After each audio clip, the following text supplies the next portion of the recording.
Hello everyone and welcome. In this video, I'm going to walk you through how to change your date of birth on Pinterest. On change date of birth, how do we do it? It's quite simple. Let's get started.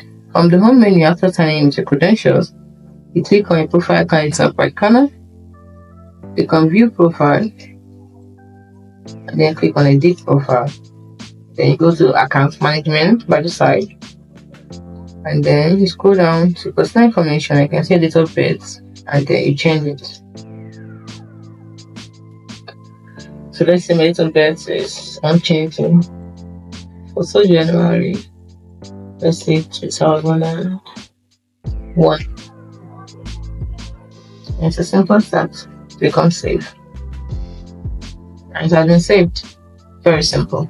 So hope you found this video helpful. Do not forget to like and subscribe to this channel, because we have a lot of videos that we've uploaded, so you need access to them. So don't forget to ring the notification bell. If you subscribe to the channel, we thank you very much because it's really helpful.